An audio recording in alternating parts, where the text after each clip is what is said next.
ሰበር ዜና በኢትዮጵያ የመሪው ስልጣን ዘመን ሊገደብ ነው ተባለ። የኢትዮጵያ ብሔራዊ ምክክር ኮሚሽን የአፈጻጸም ሪፖርቱን ባቀረበበት ወቅት በድጋሚ ዛሬ ላረጋግጥላችሁ የምፈልገው ጉዳይ የኢትዮጵያ መንግስት አሁን ያለው መንግስት ስልጣን ዘመኑን ሳይጨርስ የናንተ ጉዳይ ከመጣ በተቻለ መጠን ሌሎቹ ሁለቱ የቴዲ አፍሮ ጓደኞች የተከሰሱበትን ጉዳይ ሰማችሁ።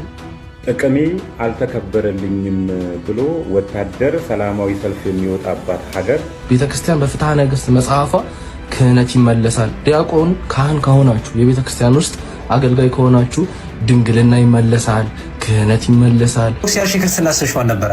ዝናብ ወርቅ አድማሱ። ዝናብ ወርቅ አድማሱ የክርስትና ስምሽ። ሰላም ጤና ይስጥልኝ። እንዴት አደራችሁ? እንዴት ዋላችሁ? እንዴት አመሻችሁ? አምላክ በቅዱስ እግዚአብሔር ስሙ ዛሬም ዘወትር የተመሰገነና የተወደሰ ይሁን። ክርስቶስ ተነስቷል፣ በእውነትም ተነስቷል። በወቅታዊ ጉዳዮቻችን ላይ ተመልሰን መተናል። በተለይ ትናንትና ያነሳነው የዶክተር አብይ ጉዳይ አይ ቲንክ የሆነ ክፍሉ ትክክል የሆነ ይመስለኛል። እስቲ ለማየት እንሞክራለን። ሁለት ዜናዎች አሉ የተሰሩ የምንመለከታቸው ነው የሚሆነው። ከቴዲ አፍሮ ጓደኞች ወይ ደግሞ እስር ቤት ያሉት ሰዎች ጋር በተገናኘ አንዳንድ የምናነሳቸው ሀሳቦች አሉ። ወቅታዊ ጉዳይ የጀመርነውን የሙስሊሞችን ጉዳይ እናነሳለን። ከዛ በተጨማሪ አንድ ሰው መጥቶ የተናገረው ትንሽ ቤተክርስቲያን ለማጠልሸት ወይ ደግሞ ቤተክርስቲያን ላይ ለማላገጥ ያሰበ ሰው ነበረ። ምን አይነት ሀሳብ ነው ያቀረበው? ፍትሐ ነገሥት እኮ ለካህናት ድንግልናቸው ይመለሳል ብሎ ይናገራል። ለምእመናን ነው ድንግልና የማይመለሰው እንጂ ዲያቆን ከሆንሽ አገልጋይ ከሆንሽ ወይ ደግሞ ካህን ከሆንሽ ድንግልናሽ የትም ብታፈርሺው ይመለሳል ይላል ፍትሐ ነገሥት ብሎ የተናገረ ወይ ደግሞ ያላገጠ ሰው አለ። ለሱ ምላሽ የሰጠች እህት አለች። የምንመለከተው ነው። ታዲያ ለብዙዎች እንዲደርስ ይሄን ነገር ሼር ማድረጋችሁን አትርሱ። ከምን እንጀምር ካላችሁ የሁል ጊዜ ስቃያችን የሆነው የአርሲን ጉዳይ ነው። ወንድም እንዴት ነህ? ደህና ነህ? እስኪ አርሲ ላይ እንደዚህ እየተሰቃየን ነው። በእንደዚህ አይነት ጥሻና ጫካ ውስጥ ነው የምናድረው። መንግስትም እንዲደርስልን ሌላውም የኦርቶዶክስ ተዋህዶ ልጅ ድምጽ እንዲሆነን እስኪ ይህን መልእክት ለሌላው ማህበረሰብ አስተላልፍልኝ እስኪ ብቻ። ከዛ ውጭ ግን በጣም መከራችን እያየን ነው። ትናንት ወደ ድምጽ የሆኑ እናመሰግናለን። ዛሬም ድምጹ እናደራ ወንድም ማለት አርሲ ላይ ከዚህ በፊትም ደጋግመን ተናግረናል። እየኖሩ ያሉት በተለይ ወጣቱ መንቀሳቀስ የሚችለው አካል እየኖረ ያለው ጫካ ውስጥ ነው። አዳሩ ጫካ ውስጥ ነው። መንቀሳቀስ የማይችለውና ከዚህ በላይ ምን ይመጣብኛል ያለው አዛውንት ደግሞ ቤት ውስጥ ነው የሚያድረው። ቤት ውስጥ ያደሩት ደግሞ እስከነ ቤታቸው እየተቃጠለባቸው እየተገደሉ ከብት እንስሳዎቻቸው እንዳለ እየተነዳባቸው እንደሆነ ብዙ ጊዜ ያቀርባል። ይህ የምትመለከቱት ቪዲዮ አንደኛው ይሄ ጫካ ውስጡን እያደሩ ያሉት ኦርቶዶክሳውያን በስጋት ምክንያት። ነገር ግን ይህንን ጉዳይ ብሎ ለመወያየት እንኳን እንደ አጀንዳ አድርጎ ለማቅረብ አልፈለጉም። ምክንያቱም አሁን ላይ ያለው የቅዱስ ሲኖዶስ ስብሰባ የመንግስትን ፍላጎት ለማሳካት አሊያም ደግሞ ጉባኤ ሳይካሄድ ቀረ የሚለው ግዴታ ፍትሐ ነገሥት በዓመቱ ለጊዜው ስለሚያዝ ያን ነገር ሳይከናወን ቀረ እንዳይባል ካልሆነ በስተቀር የኦርቶዶክሳውያን ምዕመናን ጉዳይ ገዷቸው ብዬ አላስብም። እውነት ቢገዳቸው ኖሮ የኦርቶዶክሳውያን ሞት ይብቃ ማለት ይችሉ ነበር። ግን እግዚአብሔር ይስጣቸው አላደረጉትም። ምክንያቱም ዓላማቸው ፍላጎታቸው እሱ ስላልሆነ። ፋንትሽ ከልምጣ ሜዳ ግንባሩን ተብሎ የሚገደለው ሰው ግጭት ነው እሱ። በሮዳ እኮ እነ ደረጀን ፖሊስ ጣቢያ እኮ ነው ያረዷቸው አይደለ? እሱን እኮ አዲስ አበባ እያደረጉ ያሉት ለምንድን ነው ግጭት እያሉ እንደ መንግስት የሚያታልሉት? ለምንድን ነው ህዝብ የሚያስተኙት? እና ለኔ ግጭት የሚለው ቃል ራሱ የጥፋት አካል ነው ብዬ ነው የማስበው። ግጭት ሁለት እኩል የሆኑ አካላት ሲገዳደሩ እንጂ ህዝብ ሲጨፈጨፍ አይደለም። የፖለቲካ ቋንቋ ነው ግጭት። ሰላም መታጣት የምትል ሰላም ያሳጣን ስርዓቱ ነው። የዘረገ መንግስት ለዘላለም አኖራለሁ ብሎ ሰው ከፋፍሎ ኦርቶዶክስን ከሁሉም ክፍለ ሀገር እያጸዳ ያለው ስርዓቱ ነው። ይሄን ጽዳት ለምን ይደብቃሉ ነው? አየህ፣ ለምን በዚህ አረፍተ ነገር ውስጥ ደበቁት? እና በሃይማኖታቸው ምክንያት የምትለዋን ቃል እሱ ጥሩ አድርጎ አምጥተውታል። እሱም በትክክል መጨረስ ነበረባቸው። በሃይማኖታቸው ምክንያት በታጠቁ አካላትና ስልጣን በያዘ መዋቅር የሚፈጸመው እንዲቆም መንግስትን እንጠይቃለን። ኃላፊነት አለበት። ግብር ቢሰበስበው እሱ ነው። ታንክና ባንክ ያለው እሱ ነው። ኢንተለጀንስ ያለው እሱ ነው። መከላከያ ያለው እሱ ነው። ፖሊስና እስር ቤት ያለው እሱ ነው። ፍትህ ማወቅር ያለው እሱ ነው። እሱን እንጠይቃለሁ ነው ማለት ያለባቸው። አይጠይቁም። ስለዚህ ከጸሎት ውጭ ያለችዋ ማስተኛ ነች። ስለዚህ የጸሎት አዋጁ ከእግዚአብሔር ዋጋ የምናገኝበት ሆኖ እንቀበለውና ሌላው ግን በእውነት ከእረኛ የማይጠበቅ አሳዛኝ አረፍተ ነገር ነው የሚጨርሰው ወዳጅ። እንግዲህ ጸሎት የተባለው ጸሎተ ምህላ ታውጇል። አላሰማችሁ ሞተ 4 2018 ዓ.ም ጀምሮ ቅዱስ ሲኖዶስ ምህላ ማወጁ ነው የተነገረው። ቅዱስ ሲኖዶስ በመንፈስ ቅዱስ መሪነት በተነጋገረባቸው ጉዳዮች በትኩረት የተወያየውን የቤተክርስቲያናችን ሁለንተናዊ እድገትና ተቋማዊ ህልና ስለማስጠበቅ ሲሆን በአሁኑ ጊዜ ሀገራችን ጨምሮ በመላው ዓለም እየታየ ያለው ግጭትና የሰላም ማጣት በእጅጉ አሳስቦታል። በመሆኑም ስለ ዓለምና ስለ ሀገራችን ሰላም፣ ስለ ሰው ልጆች ደህንነት በየቦታው በሃይማኖታቸው ምክንያት መከራን የሚደርስባቸውን በየቦታው የሚገኙና ግጭት ባለባቸው ቦታዎች ያሉ ኦርቶዶክሳውያን በማሰብ በመጪው የ2018 ዓ.ም ጾመ ሐዋርያት በመላው ዓለም ባሉ የኢትዮጵያ ኦርቶዶክስ ተዋሕዶ ቤተክርስቲያን ገዳማት፣ አድባራትና አጥቢያ ቤተክርስቲያናት ጸሎተ ምህላ እንዲደርስ ቅዱስ ሲኖዶስ መወሰኑ ነው የተነገረው። እንግዲህ ምህላ አውጇል። አሁን ከምህላ ባለፈ እንደ አባት የሚጠበቅባቸው ነገር ነበር። ኮስተር ያለ መልእክት፣ ጠንከር ያለ ሀሳብ መነሳት ነበረበት፣ ግን አልተነሳም። ኦርቶዶክሳውያን በየቦታው እያለቁ ነው። ኦርቶዶክሳውያን በግጭትና በጦርነት ሰበብ በአማራ ክልልም በትግራይም እያለቀ ያለው ኦርቶዶክሱ ምንም ጥርጥር 90% እርግጠኛው የመናገር ነው።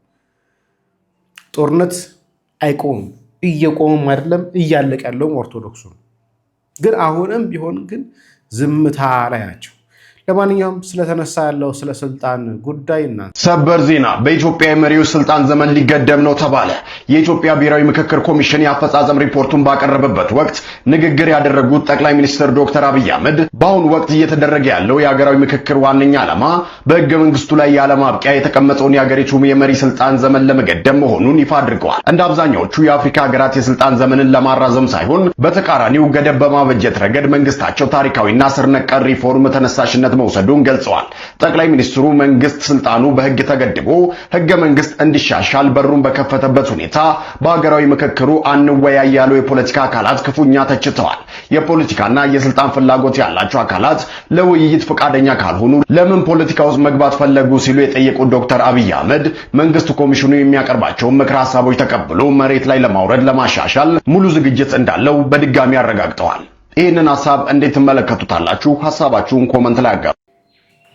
በጣም የሚገርም ሰው በ5 ዓመት የነበረውን ምርጫ አራዝሞ እስከዚህ ድረስ አድርሶት ድጋሚ የምርጫ ጊዜ ገደብ ልንጥል ነው ይላል።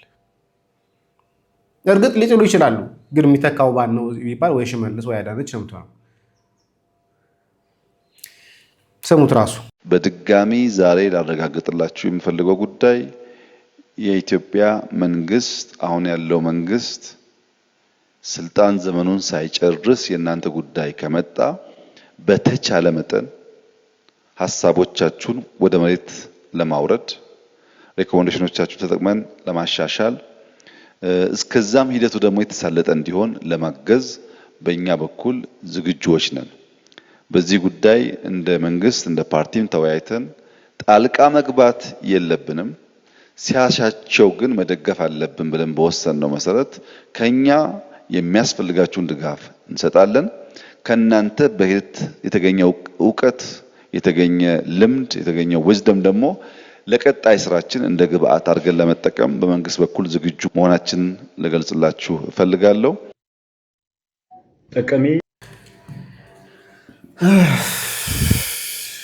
እናየዋለን። በነገራችን ላይ በጣም ብዙ ጊዜ እስካሁን ተዋሽቶብናል፣ አይተነዋል፣ ሳይፈጸምም ቀርቷል። እስቲ ደግሞ የስልጣን ገደቡ እንደሚደረግ ደግሞ የምናየው ነው። ብዙ ጊዜ ጊዜ የማይፈታው ጊዜ የማይደርስለት የሚመስላቸው ሰዎች አሉ። ግን ጊዜ ከፊታችን የስልጣን ገደባቸው ይገደባል ወይስ አይገደብም? ምናልባት ከዚህ በኋላ ደግሞ ተርም 5 ዓመት ነው አንድ ሰው መቆየት የሚችለው ብለው 2 ተርም አድርገው ራሳቸውን 10 ዓመት ወደፊት ያስቀምጡ ይሆናል ወይስ እስካሁን ድረስ ያለው ይበቃል፣ ይብቃ፣ ከዚህ በኋላ አዲስ ሰው ይሾም ብለው የሾሙት 8 ዓመት ነው 7 ዓመት የኖሩበትን ነገር በዚህ ላይ ያበቁታል? የምናየው ነው የሚሆነው። ጊዜ የማይፈታው ነገር የለም። ሌላኛው ላሳያችሁ። ጥቅሜ አልተከበረልኝም ብሎ ወታደር ሰላማዊ ሰልፍ የሚወጣባት ሀገር ኢትዮጵያ የመጀመሪያዋ ትመስለኛለች።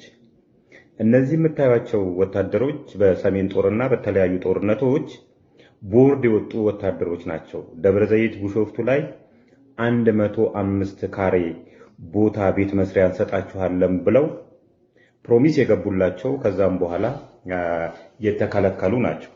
አሁን እነዚህ ካቢኔዎች እንግዲህ ስጋ ቤት ነው የሚውሉት። ጭንቅላታቸው ጮሟል። ኢቭን የነሱ ወንበር እንዲጸና የነዚህ ወታደሮች ደም መፍሰስ እንዳስፈለገ እንኳን ረስተውታል። ወታደርን እንዲያባረር ወይም ደግሞ በወታደር ሊበትኗቸው መሞከራቸው በራሱ በዛ ላይ ደግሞ ቢሾፍቱ ደብረዘይት ላይ እንግዲህ ወታደር ማለት ምን ማለት ነው የሚል ነዋሪው ያውቀዋል። እነዚህ ካቢኔዎች የጦርነት ጊዜ ጋንስር የሚደበቁ ከጦርነት በኋላ መሪ የሚሆኑ የድል አጥቢያ አርበኞች ናቸው። እነሱ ይሄንን ወንበር እንዲይዙ የነዚህ ወታደሮች በጥይት መመታት ነበረባቸው። ረስተውታል። ቢኮስ ደንድነዋል። ጉቦዋ ደንድኗቸዋል። ሌብነቷ ደንድኗቸዋል። መመካከር የሚባል ነገር የለም። መነጋገር የሚባል ነገር የለም። በቂ ምክንያት አይሰጡም። ወይም በጉልበት እንትን ሊሉ ይፈልጋሉ፣ ወይም ደግሞ በመሸሽ ነገሩን ለማለፍ ይፈልጋሉ። ለምንድን ነው? ሀገሪቷ እኮ የጸናችው በወታደር ነው። በዚህ አጋጣሚ አንተ ጋንስር ተደብቀ ባመጣው ፍራቻ አይደል ዛሬ ኢትዮጵያ የምትባለው ሀገር ኢትዮጵያ የሆነችውና እንዴት ነው ይሄን ያህል መደፋፈር የመጣው? እንዴት ነው ይሄን ያህል መድድር የመጣው? እንዴት ነው ይሄን ያህል መጮም መደነዝ የመጣው? እንግዲህ መከላከያ ሚኒስትርስ እንዴት ይሄን ያህል ዝም ትላለህ? ልጆችህ መስዋዕት ምን ያህል መስዋዕት እንደከፈሉ የምታውቀው አንተ ነህ። አንድ ካቢኔ 105 ካሬ ቦታ አልሰጥም ብሎ ወታደር ሰላማዊ ሰልፍ እስኪወጣ ድረስ እንደዚህ አይነት መበደል ከየት የመጣ ነው? ይሄንን መከላከያ ሚኒስትር ሆነ እዛ አካባቢ ያላችሁ የመከላከያ ሚኒስትር ተቋማት ጣልቃ ገብታችሁ እንትን ልትሉ ይገባል። ሌላው ሰላማዊ ሰልፍ ይውጣ። ለምን ተብሎ ነው ወታደር ሰላማዊ ሰልፍ የሚወጣው?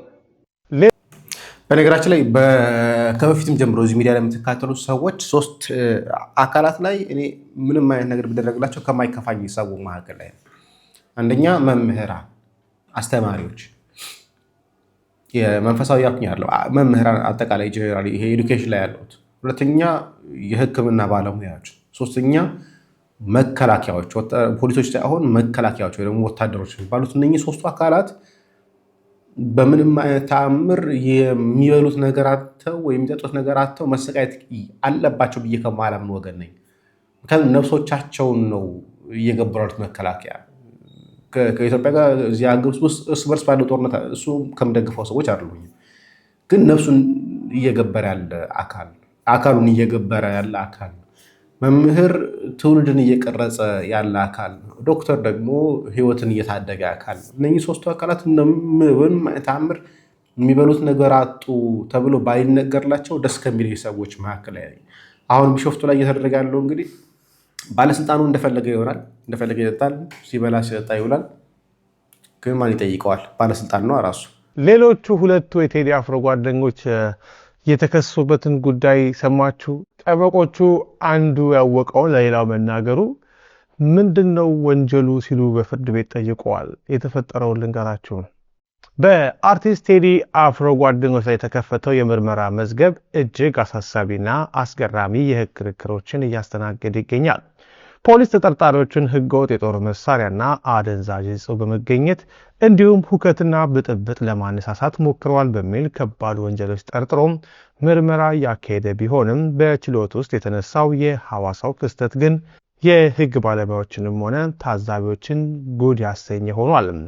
ባለፈው ሚያዝያ 30 ቀን በነበረው የችሎት ውሎ መርማሪ ፖሊስ የተፈቀደለት የመጀመሪያው የ14 ቀናት የምርመራ ጊዜ ማለቁን ተከትለው ተጨማሪ 14 ቀናት እንዲሰጠው ፍርድ ቤቱን ጠይቆ እንደነበር በወቅቱ በዛሀበሻ ዘግበናል። ትናንትና ደግሞ 9 ቀን ተፈቅዶለታል። በዚህ ወቅት የተጠርጣሪ ጠበቆች ያነሱት መቃወሚያ የጉዳዩን ሀሳቢነትና ህጋዊነት በእጅጉ ጥያቄ ውስጥ የሚከት ነው። እንደ ጠበቆቹ ገለጻ ፖሊስ ደንበኞቻቸው የጠረጠረበትና ቃል የተቀበለበት አንደኛው ምክንያት በሐዋሳ ከተማ ከተፈጠረ ክስተት ጋር የተያያዘ ነው። ሁለቱ ተከሳሾች ወደ ሐዋሳ አቅንተው በነበረበት ወቅት የቴዲ አፍሮ ሙዚቃ ለማዳመጥ አስበው በነበሩበት ዝግጅት ወይም ቦታው ላይ እንዳይከፈት በመከልከሉ ምክንያት ሙዚቃውን ሳይሰሙ ይቀራሉ። ይህንን ያወቀው አንደኛው ተከሳሽ የተፈጠረ ሁኔታ ለሌላኛው ይነግረዋል። የጠበቆቹ አስገራሚ የህግ ሙግት የሚያጠነጥነው እዚህ ላይ ነው። አንድ ሰው ያወቀው መረጃ ለሌላ ማካፈሉና መንገሩ ከመቼ ወዲህ ነው በህግ የሚያስጠይቅ ወንጀል የሆነው ሲሉም ጠበቃው አጥብቀው በፍርድ ቤት ሞግተዋል።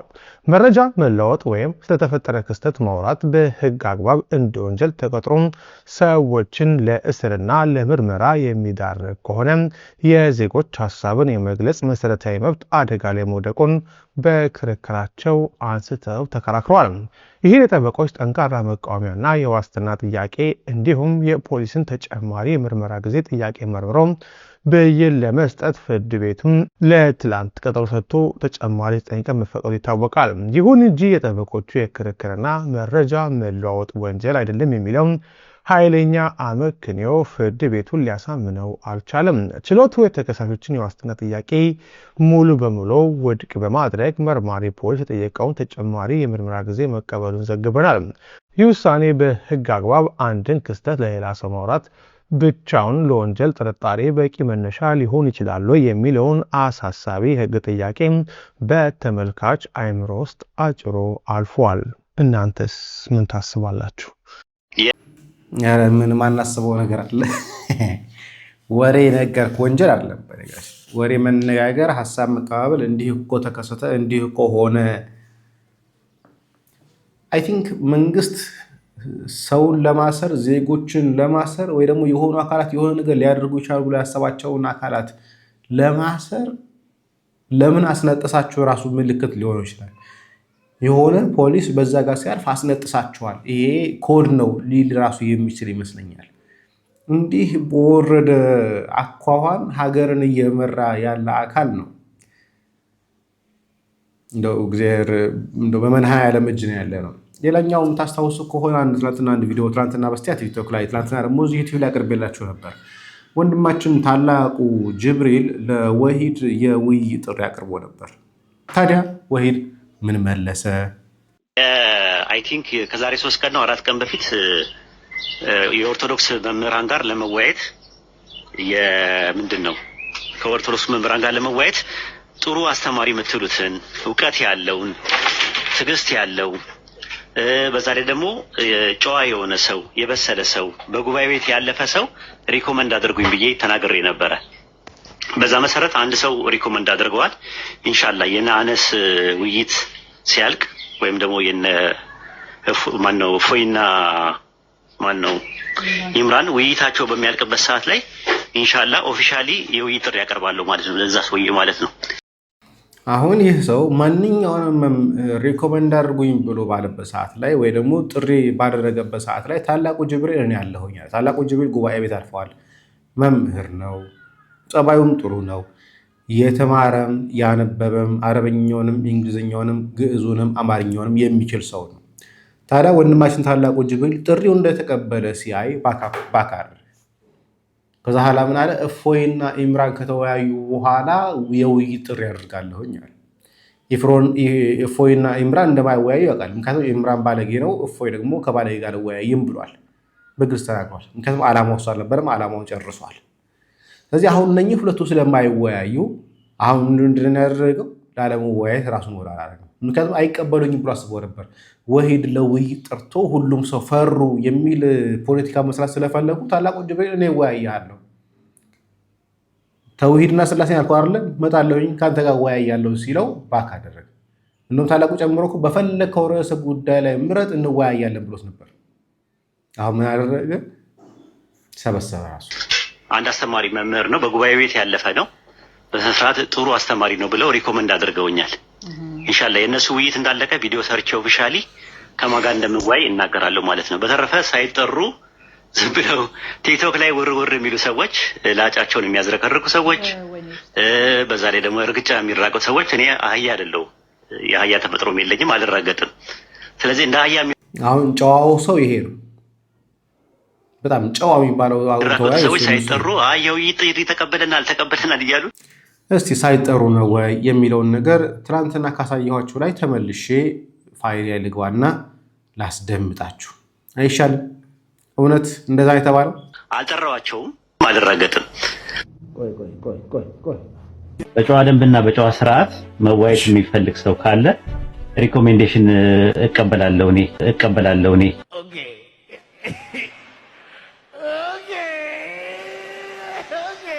ኡስታዝ ወሂድ የውይይት ጥሪ እያቀረበ ነበረ። የውይይት ጥሪህን ተቀብለናል። እኔ ተቀብያለሁ ፐርሰናሊ። ከዛሬ 3 ቀን ነው 4 ቀን በፊት የኦርቶዶክስ መምህራን ጋር ለመወያየት አልራገጥም። ስለዚህ እንደ አህያ የሚራገጡ ሰዎች ሳይጠሩ የውይይት ጥሪ ተቀበለናል እያሉ ቪዲዮ እየሰሩ እንደሆነ መረጃዎች እየደረሰኝ ነው ማለት ነው። እና አልጠራዋቸውም። እዛ ጋር ምን አልክ መሰለህ? በጨዋ ደንብና በጨዋ ስርዓት መዋየት የሚፈልግ ሰው ካለ ሪኮሜንዴሽን እቀበላለሁ እኔ።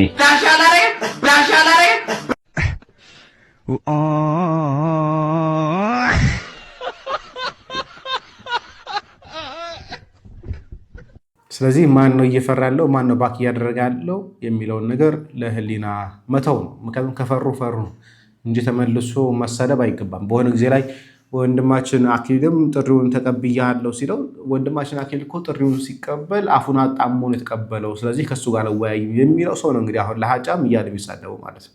ቪዲዮ እየሰሩ እንደሆነ መረጃዎች እየደረሰኝ ነው ማለት ነው። እና አልጠራዋቸውም። አንደኛ ቢያስፈልጉ ስማቸውን ጠርቼ ይጠራቸው ነበር።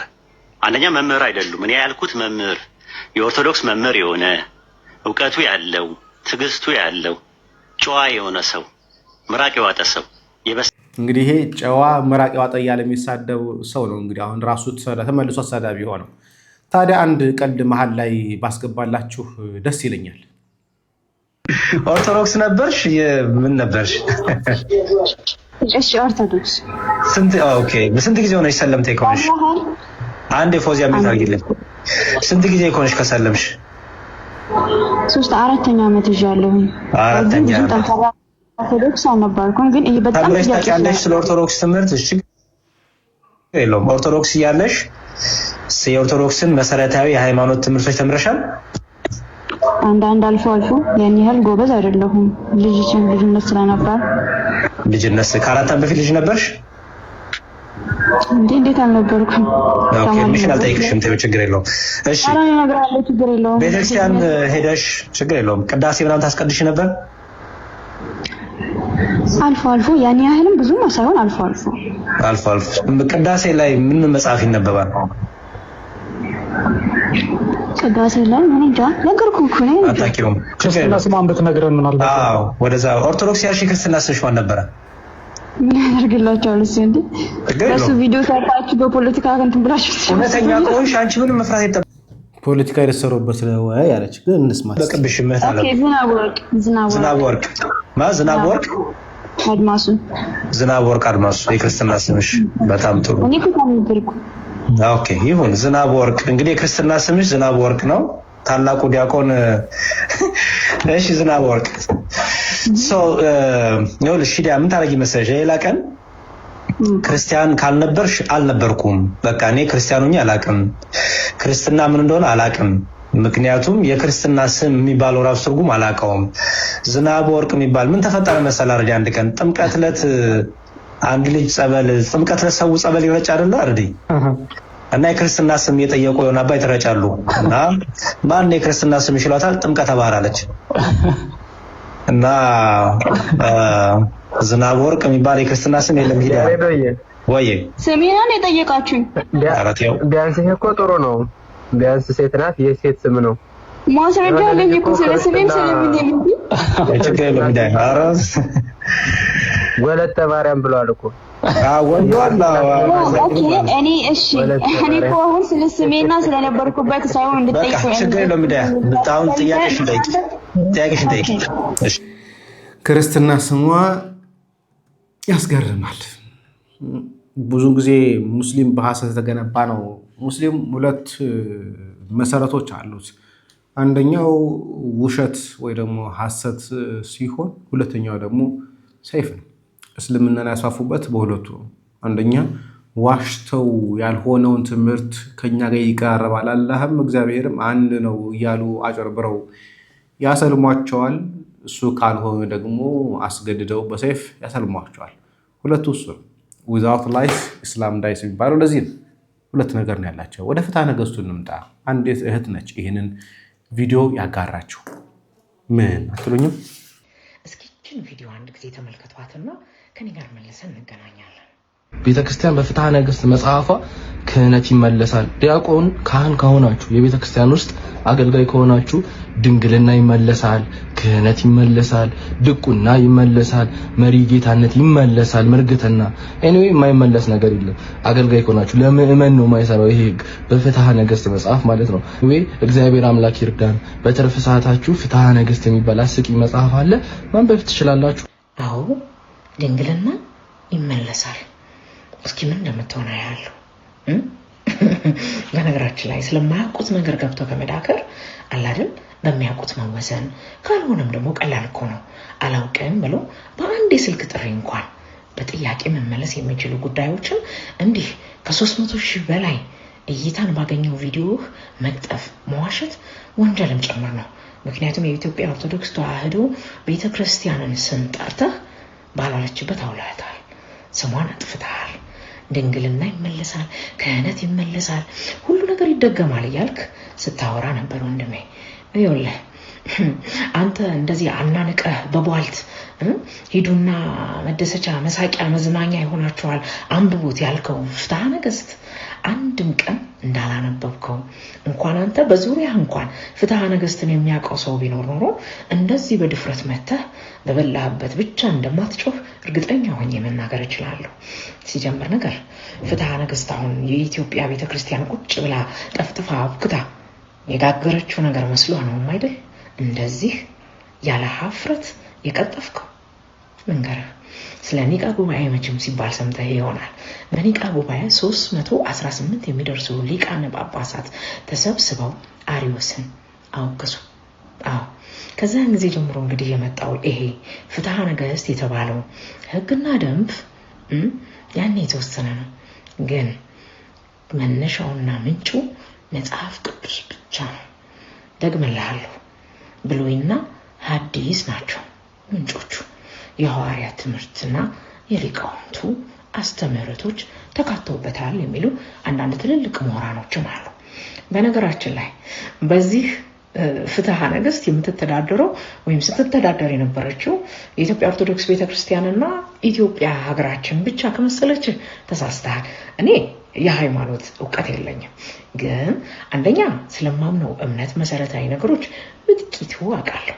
ሁለተኛ ሀገሬ ከ15ኛው መቶ ክፍለ ዘመን ጀምሮ እስከ 1923 ዓመተ ምህረት ድረስ የተዳደረችበትን ህገ ደንብ ማወቅ ግዴታዬ ስለሆነ አዎ ፍትሐ ነገሥት የሃይማኖት ብቻ አይደለም፣ የስጋ ወይም ደግሞ በዚህ ዓለም ላይ የምንተዳደርበት እንዲሆን ተብሎ የተሰራ ሁለተኛ ክፍል አለው። ስለዚህ ፍትሐ ነገሥት ሁለት ክፍል አለው ማለት ነው። እንግዲህ አንደኛው ክፍሉ ዓለም ሲተዳደርበት የቆየው ኢትዮጵያ ብቻ አይደለችም፣ አውሮፓን ጨምሮ በሚዲቫል ኤራ ማለት ነው። ሞደርን ኤራውን አላልኩም፣ ምክንያቱም ምናልባትም እነሱ ከኛ ቀድሞ ስለሆነ ህገ መንግስት ዘመናዊ ህገ መንግስት ያረቀቁት እንዳትወናበዱብኝ። ግን በሚዲቫል ኤራ የምዕራብ አውሮፓ ክፍል በሙሉ በዚህ ፍትሐ ነገሥት ሀገሩን አስተዳድሯል። እነሱ ብቻ አይደሉም፣ ሮማን ኢምፓየር የምትለው ባይዛንታይን የምትለው እንዲሁም ሶሪያን ጨምሮ በሮማን ኢምፓየር ስር በነበረችበት ዘመን በዚሁ ፍትሐ ነገሥት ነው ስትተዳደር የነበረችው።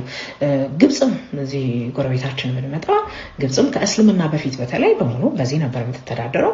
እስልምና በ600 ምናምን አካባቢ ከመጣ በኋላ ራሱ አረቦቹ ከያዟት በኋላ ግብፅም ክርስቲያኖቹ የግብጽ ክርስቲያኖች ህገ ደንባቸው የነበረው በዚሁ በፍትሐ ነገሥት ነበር። ፍትሐ ነገሥት እንደዚህ ዝም ብለህ የምታጣጥለው የምትንቀው ሂዳችሁ የሆነ አስቂ መጽሐፍ አለው ብለህ የምትዘባበትበት መጽሐፍ እንዳልሆነ ልነግርህ እፈልጋለሁ። እርግጥ ነው በንጉሶቹ እንግዲህ ዘመነ መንግስት አየህ ንጉስ አይከሰስ ሰማይ ይታረስ ይባል የለ አብሶሉት የሆነ ስልጣን ስለነበራቸው ፍትሐ ነገሥቱን አልቀበልም ብለው ወይ መሐላውን አላከብርም ብለው በራሳቸው ደሃ በድለው ፍርድ አገመድለው ሊሆን ይችላል። ያ ሌላ ጉዳይ ነው፣ በሌላ ርዕስ ልንነጋገርበት እንችላለን። ዛሬ ግን የኢትዮጵያ ኦርቶዶክስ ተዋሕዶ ቤተክርስቲያንን የወቀስክበት ድንግልና ይመለሳል፣ ተክሊል ይመለሳል፣ ክህነት ይመለሳል እያልክ የማታውቀው ነገር ውስጥ የዳከርከው ስህተት ነው። በቤተክርስቲያናቷ የቤተክርስቲያኒቷ ሰባቱ ሚስጥራት ይሄንን ቀድሞ ያስተምራሉ። ማንም ኦርቶዶክስ ተዋሕዶ ክርስቲያን የሆነ በሙሉ እነዚህን ግዴታዎችን ያውቃል። ከሰባቱ ሚስጥራቶች አራቱ ሚስጥራት በፍጹም አይደገሙም። ሚስጥረ ካህናት፣ ሚስጥረ ተክሊል፣ ሚስጥረ ጥምቀትና ሚስጥረ ሜሮን ይባላሉ። እነዚህ አራቱ የጠቀስኩልህ በፍጹም አይደገሙም። ግን አየህ ይደገማል ያልከው አንተ ድንግልና ብለህ ያነሳኸው አዎ ማንም ዘማዊ በንስሐ ድንግል መሆን ይችላል የምትለዋን ቃል ሰምተህ ወይም ይዘህ ሊሆን ይችላል። አያ ድንግልናም ቢሆን ሁለት አይነት ድንግልና ነው ያለው፣ የሐሳብና የስጋው ድንግልና። የስጋውን ድንግልና የትኛው ጋራጅ ሄደህ እንደምታስመልሰው እኔ አላውቅም። ገብቶ እኮ ነው የምለው። ግን አየኸው የሐሳቡ ድንግልና የወለከ ኢትዮጵያ ኦርቶዶክስ ተዋሕዶ ቤተክርስቲያን ውስጥ ከ14ቱ ቅዳሴዎች ውስጥ አንዱ ቅዳሴ የባሲሎስ ነው። ባሲሎስ ምን አለ መሰለህ? እኔ ከሴት ተገናኘቼ አላውቅም ወይም ከሴት አልተገናኘሁም፣ ግን ድንግል አይደለሁም ማለት ምክንያቱም በአእምሮዬ እባዝን ነበር አለ። አየህ በአእምሮህም ከባዘንክ በአእምሮህም ካመነዘርክ ያየኸውን ሁሉ ከተመኘህ እንዳመነዘርክ ይቆጠራልና። ግን ንስሐ ከገባህ በንስሐ ድንግል ትሆናለህ ተባለ። እንግዲህ ይህችን ይዘህ ነው አይደል ድንግልናም ይመለሳል፣ ስርዓተ ተክሊልም ይመለሳል፣ ስርዓተ ክህነትም ይደገማል እያልክ ለያዥ ለገራዥ ያስቸገርከው የኔ ወንድም ተሳስተሃል። ኢትዮጵያ ኦርቶዶክስ ተዋሕዶ ቤተክርስቲያን ይኸውልህ በዓለም ያልታደሰች ያልተበረዘች ያልተደለዘች ብቸኛዋ ቤተክርስቲያን ናት። በዚህ እንደ አንድ ክርስቲያን ኩራት ነው ሊሰማ የሚገባው። ለምን መሰለህ ይሄንን የምልህ የዓለም ክርስቲያኖች በሙሉ አሁን ወደ ኢትዮጵያ አይናቸውን አስረዋል። ለምን መሰለህ ይህች ቤተክርስቲያን እውነተኛውን አሁን አንተና እኔ የያዝነውን የቅጂ መጽሐፍ ቅዱስ ሳይሆን እውነተኛውን መጽሐፍ ማኑስክሪፕት የሚባለውን አራቱን ወንጌላቶች የያዘውን ቁጭ አድርጋ እዚህ አባ ገሪማ ገዳም ትግራይ ውስጥ አስቀምጣለች እስከዛሬ ድረስ። በዚህም የተነሳ ነው ትክክለኛው መጽሐፍ የኢትዮጵያ መጽሐፍ ነው፣ ሌላውን እንደሚመቻቸው ደልዘው ሰርዘው አድሰው አምጥተውታል እየተባለ መነጋገሪያ የሆነው። ስለዚህም ጠብቃ ስላኖረችው ልታመሰግናት እንጂ ልትወቅሳት የምትችልበት አንዳችም አመክንዮ የለም። በእርግጥ ለእንዳንተ አይነቱና ለኔዋ እውቀት ለጠማቸው በጨለማ ውስጥ ላሉ ሰዎች እንዲህ አይነት መጽሐፍቶችን መጠቆም ቢከብድም የዶክተር ዲበኩሉ ዘውዴን መጽሐፍ ብታነበው ደስ ይለኛል። ፍትሐ ነገሥቱ ያልገባ እሱ ይገባሃል ብዬ አልጠብቅም። ግን ሌሎቻችሁም በዚህ ዙሪያ ማንበብ የምትፈልጉ ከሆነ የዶክተሩን መጽሐፍ አንብቡት። እጅግ ጠጣር መጽሐፍ ርዕሱም ራሱ እንዲሁ እንደው በቃል ሸምድዶ ለመናገር ስለሚከብድ አነብላችኋለሁ። ግን የህግ ዶክተርም ናቸውና በደንብ ይረዱታል ብዬ አስባለሁና ፍትሐ ነገሥት ብሔረ ህግ ወቀኖና ስያሜው ጽንሰ ሐሳቡ ምንጮቹ የሚል መጽሐፍ አላቸው። እርሳቸው ብቻ አይደሉም፣ ሌሎችም መጽሐፍቶች የማንበብ ፍላጎት ካለ በተለይ ወንድሜ ሌሎቻችሁም እሱን ተከትላችሁ ስትስቁ ለነበራችሁ ሰዎች ዶክተር ደረሰ አየናቸው ሰለሞናውያን የሚል መጽሐፍ አላቸው። የፕሮፌሰር ስርጎ ሀብለስላሴም አማርኛ የቤተክርስቲያን መዝገበ ቃላት የሚል መጽሐፍ አላቸው። እዚሁ ውስጥ ብትጨምሩት ጥሩ ነው ላለሁኝ እነዚህን ብታነቧቸው እና እንደ አጠቃላይ ግን ለመላው ክርስቲያኖች በእጅ ያዙት ወርቅ ከመዳብ ይቆጠራል እንዲሉ እንዲህ ማሳነስ ማተናነስ እና በጥላቻ ታውሮ ደግሞ በበሉበት ዝም ብሎ እንደዋለ እንዳገኙ መጮህ መልካም አይደለምና እንደው ቢታረም ያቀባብራል ብዬ ከማስባቸው ነገሮች ውስጥ አንዱ ነው ይሄ። እንደ እውነት ለመናገር ኢትዮጵያ ማለት ነው ከዓለም ማለት ነው ክርስትናን ራሱ ብሔራዊ እምነት በማድረግ እኮ ከአርመን ቀጥሎ ኢትዮጵያ ነች አይደል ተጠቀሰው ነው በዓለም ሁለተኛዋ ናት በ330 ማለት ነው። በ301 ነው እንግዲህ አርመን ብሔራዊ ክርስትና እምነት የሀገሩ እምነት እንዲሆን ያደረጉት ነው። ተቀላል ሊመስላችሁ ይችላል፣ ግን በወቅቱ ተመልከቱ ከሮማን ኤምፓየር ራሱ ከሮማን ቀድመን ነው ይሄንን ያደረግነውና እንደዚሁ በቀላል የሚታዩ ነገሮች አይደሉም። ስለዚህ ብንችል ልናመሰግን ባንችል ደግሞ ዝም ብለን ልናከብር ደግሞ ካልሆነም ቤተክርስቲያኗ ስርዓት ህግ ዶግማ የሆነ ሰው እዛ ስላገለገለ ምናምን የሚቀየር የሚለወጥ አስመስላችሁ ማውራታችሁ ተገቢ አይደለም። ይሄንን ለመናገር ነው ዛሬ የመጣሁት። እጅግ አድርጌ አመሰግናችኋለሁ።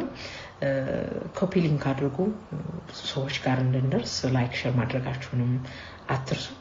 ፎሎውን ብታደርጉኝ ደስ ይለኛል። አመሰግናለሁ። እናመሰግናለን እህታችን። በነገራችን ላይ ቤተክርስቲያን ብዙ ጊዜ የሚተቻት ሰው የማያውቃት ቤተክርስቲያን ባለፈችበት ያላለፈ መጽሐፍቶቿን እንኳን ምን ይላሉ የሚለውን ነገር አንብቦ የማያውቅ ፍትሐ ነገሥቱን ስንት ገጽ አንብበሃል ቢባል እንኳን መናገር የማይችል የትኛውን ህግ አንብበሃል ቢባል መናገር የማይችል ነው። አሁን ቤተክርስቲያንን ካልተቸውኝ ጫማ ካልለካሁኝ እያለ ያለው ምን ይደረግ። አንዳንዴ ጊዜ የሰጣቸው ሰዎች እንዲህ አናታችን ላይ የተጫወቱበት ነው። ለማንኛውም ጊዜ እናብቃ። በአዲስ መረጃ እግዚአብሔር ከፈቀደልን የመመለስ ይሆናል። አሉ ጉዳዮች አሉ። ሰፋ ሰፋ እያለ እንዳይረዝምና እናንተ እንዳያሰለች ነው ቋርጭ እያቀረብኩ ያለሁት። ሰላም እግዚአብሔር ከእናንተ ጋር ይሁን። ቸር ቆዩ።